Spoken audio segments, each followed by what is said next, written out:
पिछली कहानी में आपने देखा कि कैसे जीवन की मुलाकात नीम करोरी बाबा से हुई और धीरे धीरे वे बाबा की संगति में पूरी तरह बदलने लगा।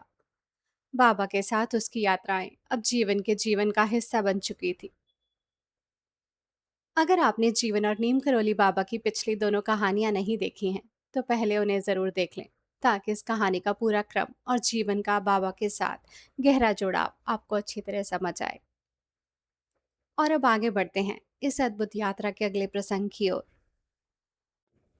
इन यात्राओं में भोजन की कोई निश्चित व्यवस्था नहीं होती थी। जंगलों से फल और जड़ें मिल जाती और गांव में रहने वाले लोग भी बाबा और उनके साथियों को भोजन करा देते। कहीं कोई गृहस्थ खाना दे देता, कहीं कोई साधु, कहीं किसी आश्रम से भोजन मिल जाता। जीवन के लिए ये भी एक सीख थी। जिसे वास्तव में आवश्यकता होती है, उसके लिए रास्ता स्वयं खुलता जाता है। एक दिन बाबा और जीवन एक बहुत सुंदर घाटी में पहुंचे। चारों तरफ शांति थी। पास ही एक छोटी सी धारा बह रही थी। कई दिनों की यात्रा के बाद ये जगह कुछ देर विश्राम करने के लिए बिल्कुल उपयुक्त थी। बाबा चुपचाप धारा के पास बैठ गए। कुछ समय बाद उन्होंने देखा कि जीवन पानी में स्नान कर रहा है। जीवन ने शरीर साफ किया, मालिश की, फिर अपनी धोती निकालकर उसे धूप में सुखाने के लिए फैला दिया। तभी बाबा ने उसकी ओर देखा और मुस्कुराते हुए कहा, तुम बड़े होशियार हो। जीवन ने बाबा की ओर देखा। बाबा बोले, इतने साफ बहते हुए पानी में तुमने कितना अच्छा स्नान किया। फिर बाबा ने सहज भाव से कहा, मैं भी स्नान करूंगा। इसके बाद बाबा ने अपना कंबल किनारे रख दिया और धारा में स्नान करने चले गए। स्वच्छ ठंडे पानी में स्नान करने के बाद बाबा बाहर आए और जमीन पर बैठ गए। दोनों वहीं कुछ देर बैठे रहे।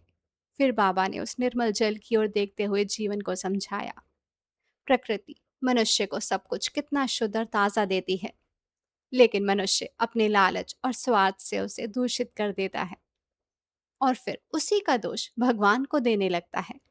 जीवन चुपचाप सुनता रहा। उसने कोई तर्क नहीं दिया, बस सुनता रहा। और फिर बाबा की वही बेचैनी। कुछ देर बाद बाबा ने जीवन को डांटते हुए कहा, अगर यही रात बितानी है तो खाना कहाँ मिलेगा, आश्रय कहाँ मिलेगा। धोती अब तक सूख जानी चाहिए। मुझे इसे पहनकर आगे बढ़ना है।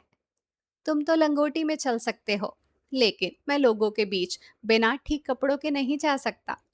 बाबा का ये अंदाज जीवन के लिए नया नहीं था। कभी प्रेम, कभी डांट, कभी मजाक और कभी ऐसी बात जिसका अर्थ बहुत देर बाद समझ में आता। दोनों आगे बढ़े।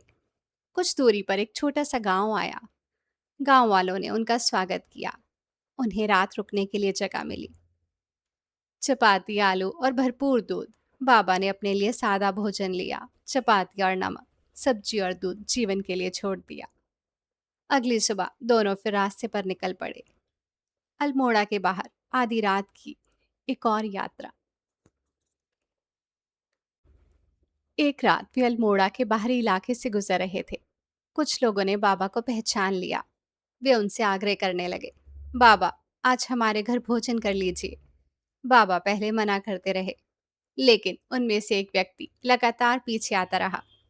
उसने शिकायत की कि बाबा पिछले 2 वर्षों में कई बार अल्मोड़ा आए, लेकिन उसे दर्शन तक नहीं दिए। उसकी विनती सुनकर बाबा मान गए। उन्होंने कहा कि वे उस घर में रात बिताएंगे। परिवार को विश्वास ही नहीं हुआ। उन्हें बाबा की एक आदत मालूम थी। बाबा कभी भी अचानक कहीं से भी निकल सकते थे। फिर भी उन्होंने भोजन तैयार किया। बाबा ने भोजन किया और उसकी खूब प्रशंसा की। फिर बाबा और जीवन को एक कमरे में सुला दिया गया।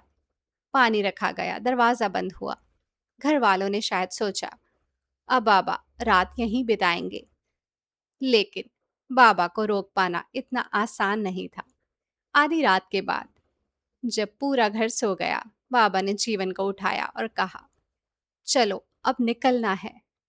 सीढ़ियों का दरवाजा बाहर से बंद था, लेकिन बाबा के लिए वे कोई बाधा नहीं था। उन्होंने जीवन से अपनी धोती का एक सिरा पकड़ने को कहा, दूसरा सिरा नीचे लटका दिया और फिर रात के अंधेरे में दोनों नीचे उतर गए। घर वालों को भनक तक नहीं लगी। कुछ देर बाद जब उनकी आवाज सुनाई दी, तब तक बाबा और जीवन बहुत दूर निकल चुके थे। पीछे से आवाजें आने लगी, बाबा अब फिर भाग गए। लेकिन तब तक दोनों रात में दौड़ते हुए आगे बढ़ रहे थे।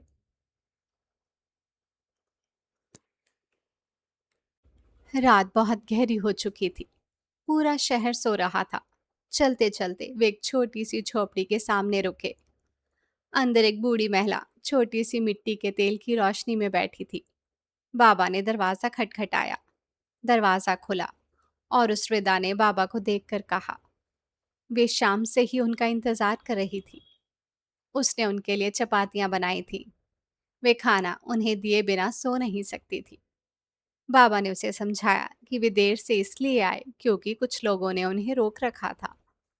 वृद्धा संतुष्ट हुई और बाबा तथा जीवन आगे चल पड़े। लेकिन यात्रा अभी समाप्त नहीं हुई थी। कुछ देर बाद बाबा ने जीवन से कहा, खाना निकालो। जीवन ने सूखी चपातियां और आलू निकाले। बाबा खाने लगे, इतने आनंद से मानो यही दुनिया का सबसे स्वादिष्ट भोजन हो।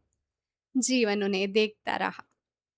कुछ ही समय पहले बाबा ने घर में बहुत अच्छा भोजन किया था, लेकिन अब सूखी चपाती और साधारण आलू भी बाबा के लिए उतने ही आनंददायक थे। बाबा ने अपना कुछ भोजन जीवन को भी दिया और जीवन के मन में एक बात और गहराई से बैठ गई। भोजन का स्वाद केवल भोजन में नहीं होता, भूख उसे स्वाद देती है। जीवन की ये यात्राएं केवल पहाड़ों में घूमना नहीं थी, ये उसके लिए एक शिक्षा थी। उसे चलना सिखाया जा रहा था, रुकना नहीं। उसे सुविधा से ऊपर उठना सिखाया जा रहा था, शिकायत किए बिना। उसे ये सिखाया जा रहा था कि यात्रा का अर्थ केवल मंजिल तक पहुंचना नहीं, बल्कि रास्ते में स्वयं को बदलना है। इसीलिए जीवन उन कुछ दुर्लभ लोगों में से बन गया जो लंबे समय तक बाबा के यात्रा साथी रहे। दूसरों को बाबा के साथ एक दो यात्राएं मिली, लेकिन जीवन को बार बार उनके साथ चलने का अवसर मिला। पहाड़ों के भीतर, घाटियों में, घने जंगलों के बीच, गांव और छोटी बस्तियों में, और कभी कभी ऐसी जगहों पर जहां पहुंचने का कोई आसान रास्ता ही नहीं था। जीवन बाद में इन अनुभवों को याद करते हुए मानो यही कहता था, जब बाबा के साथ चल रहे हो तो जीवन में क्या कमी है। ना कोई चिंता, ना कोई डर, ना कोई निश्चित मंजिल, बस आगे बढ़ते जाना। और शायद यही बाबा की दी हुई सबसे बड़ी शिक्षा थी। मन को छोड़ दो और यात्रा को चलने दो।